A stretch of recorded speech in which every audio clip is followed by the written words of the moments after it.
Welcome to Eva Talks, a weekly podcast about the law of attraction and more.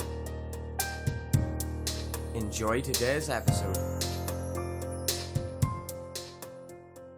Morning everybody, here is Eva Speaks again. Covert Narcissism in relationships. As relationships are a beautiful part of our lives and one of the most important. Before I will jump into this topic, please do share, subscribe and like my channel so that I can make new videos on this topic and as well the universal laws, the law of attraction and self-love. It will also help me and to support me to make new themes. And if you have suggestions or questions, please don't hesitate to ask.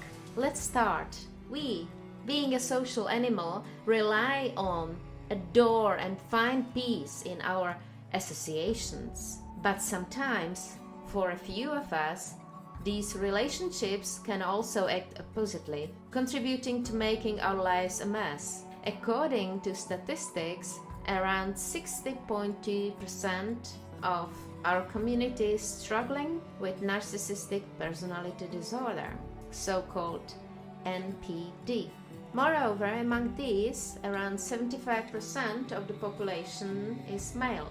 Dealing with one of those self-absorbed people who have no empathy for others means you are in hot waters. It also indicates that the monster behind some of that disastrous kind of relationships is of narcissism. But what is the solution then? How will we know that we are in a relationship with a narcissist? How can we make our relationship work? How can a person obsess only with himself or herself even love us? Are these questions born in our mind? Yes, they are, because everything starts within our mind and our thoughts make our reality. So what is covert narcissism? Covert narcissism is a less known type of narcissism.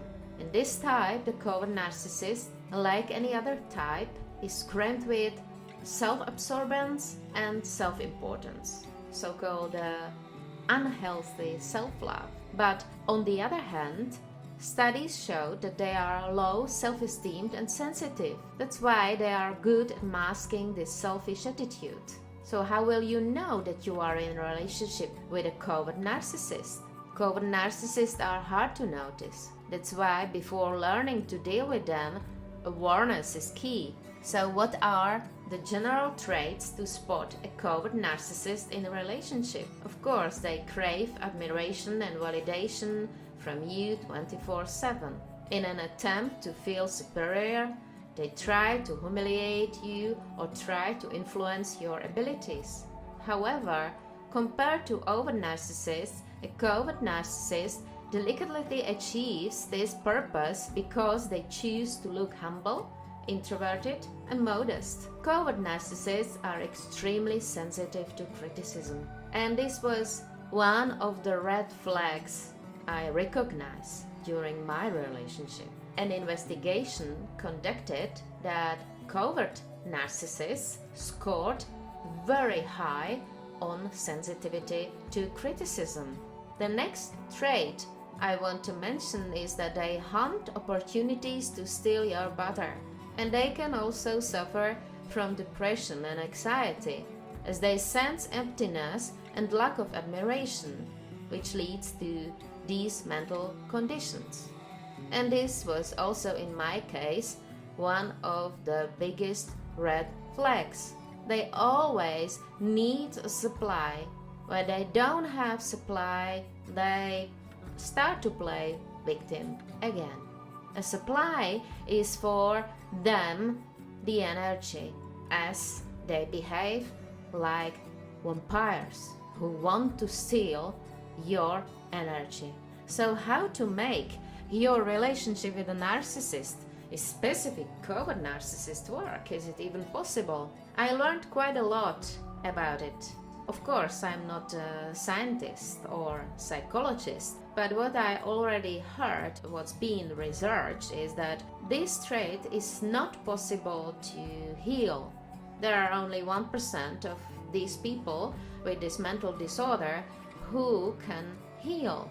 Do they want to heal? So it's up to us if we want to stay in such a relationship and to sacrifice, to lose our boundaries, to stop loving ourselves first, to accept everything, or we free ourselves, we put our self-love first, our self-care and self-boundaries, so that we finally know and recognize what is healthy relationship. In a relationship with a covert narcissist, you cannot speak about true love.